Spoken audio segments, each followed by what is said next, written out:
Hi, I've just literally started peeling back all of the covering that was on this box.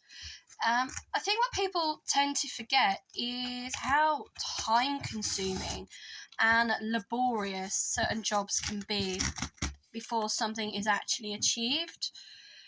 But then at the same time, how therapeutic it can be as well. It's like peeling an orange, and then once you've kind of got through all the layers, you finally get to the fruit. You get to like the juicy bits.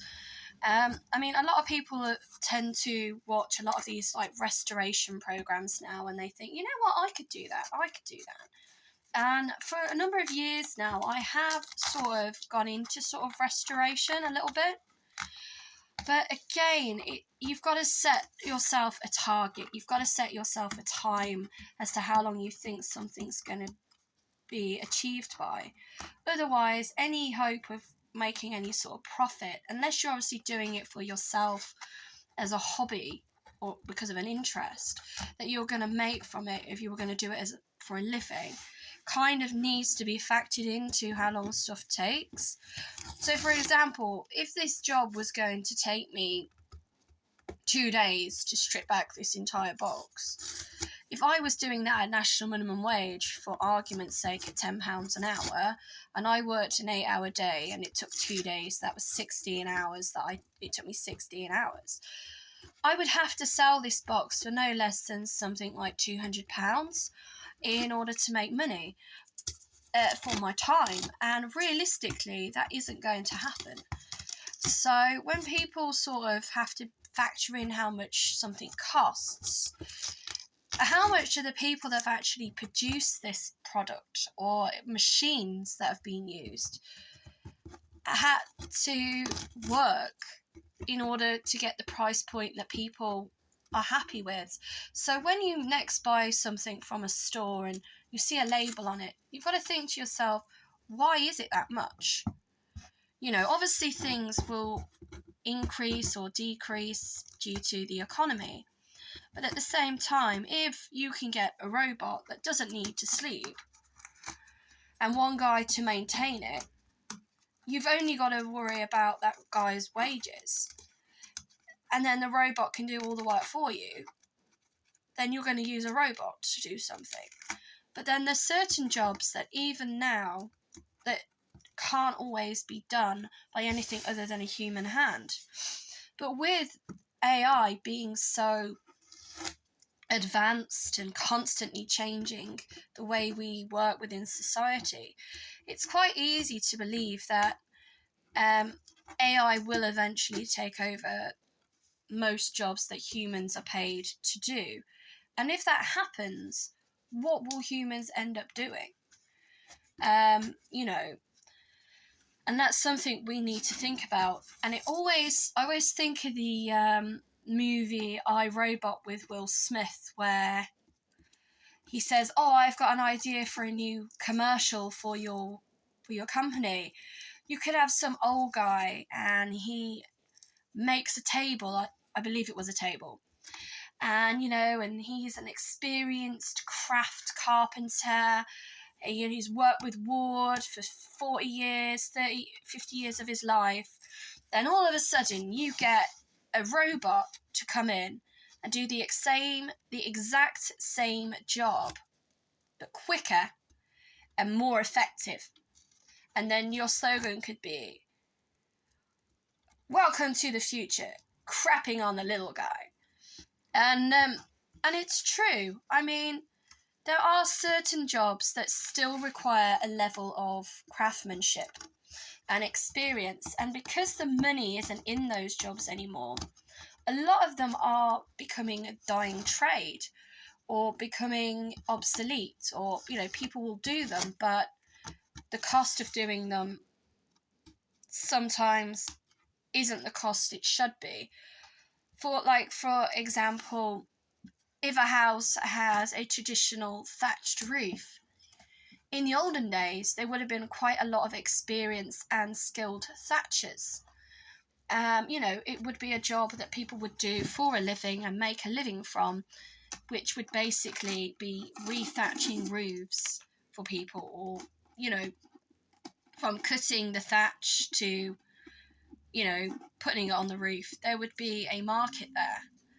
Nowadays, people don't tend to have thatch roofs. What people are trying to steer more towards is the potential of maybe having an eco roof where the building either is grassed or to prevent carbon footprints, or even solar panels. And so over the last sort of decade, even solar paneling, years and years ago, people would say, I don't want solar panels on my roof. They're ugly, they're disgusting, I don't want them.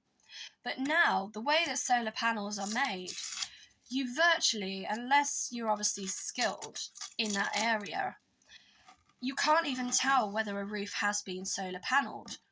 But what you want to make sure is that if you do end up with a solar panelled roof, in order to sort of make money from the roof and help with the energy crisis, is that you don't get duped. This is what was happening to a lot of farmers. They were being sold wind turbines at one point, I believe, and yet they were in areas where there was no wind, or very little wind, or, you don't want to have solar panels on your roof if you live in the land of the midnight sun, because it's not going to help. What you would need would be something else that would help with storing energy. So again, it's working with what you've got and knowing what what tools are required and the tricks of the trade, so to speak. So, like I said, I'm stripping this back.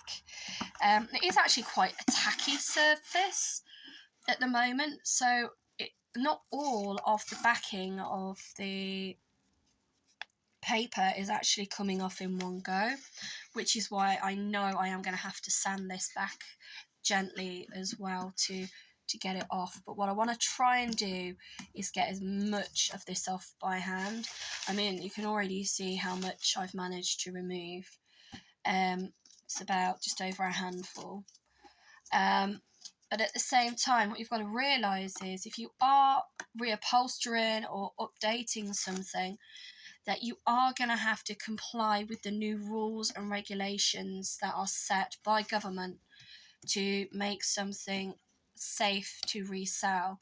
So, for example, if you were updating an old-fashioned Champs-Élysées or Chaise-Longue, sorry, not Champs-Élysées, that's in Paris, Chaise-Longue, you wouldn't necessarily be able to use filling for that. That was maybe traditionally things like horsehair, unless it was from a proper supplier. And again, you would have to make sure it was in compliance with like fire regulations, which is why some places, even things like eBay, for example, will not permit you to sell vintage furniture unless it complies with their rules and regulations. And one of the main reasons is basically to do with fire standard regulations when it comes to products. In the olden days, a lot of things that would have been used to make and manufacture at the time could have been potentially quite flammable.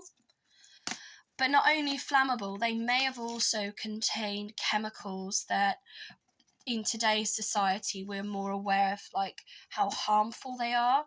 So they may have contained things like formaldehyde, which yes is a preservation, something to preserve an item. I'm not saying that still isn't used. Or some kinds of types of glue that are extremely flammable. And for that reason, when you are selling something, if you can keep the original sort of labels or manufacturing details, it helps. Or you clearly and concisely say this is being refurbished or upcycled. But again, it's not just a danger to a potential buyer when you've finished upcycling a product, it's also the potential dangers to yourself. Say, for example, this was a protected layer, and unknown to me, it contains something like harmful, like asbestos. Just by using my hands, which are obviously one of the best tools that you can possibly use, I could inadvertently be putting myself at risk. So again, before you sort of go in to like reupholstering or upcycling something, try and do your research first. Again, a lot of lead paint used to be used, especially on like old vintage toys, which we know is something that we don't really want or use today. But then if you remember, plumbers used to be called plombiers, because lead would have been used for not just for roofs, which obviously makes it highly desirable to thieves, but also lead pipe would have been used to transport water, and also lead would have also been used as a way to preserve food, before tin or copper or any other sort of alloy was sort of discovered, or aluminium. And now they're saying, look at all the health implications of using things like foil, or drinking water from pipes that were lead lined or have got lead in them. So there is a lot more awareness out there for things. But then if the damage is irreversible and has already happened, there isn't really much you can do. I mean, recently there was a movie on Netflix that I watched, and it was called Darkwater, and it was about Teflon and how dangerous Teflon is. And yet, because it was in the government's best interest for whatever reason to use it at the time, people were using it in their homes. And no, unbeknown to them, Teflon was actually dangerous and toxic and caused birth defects in children. And also, once it gets in your DNA, it can't be removed. But the reason they started using Teflon, which is a man-made sort of enhanced chemical, to my knowledge, was basically because it didn't rust. So it was used for things like military warfare, because what you didn't want was to have equipment that was being used in all weathers by the military that could potentially be prone to rusting. So thank you for listening to me, if you've managed to do so. And I will continue doing this today. I will persevere. And when it is finally all stripped back, I will take some more photographs and upload them. Thank you.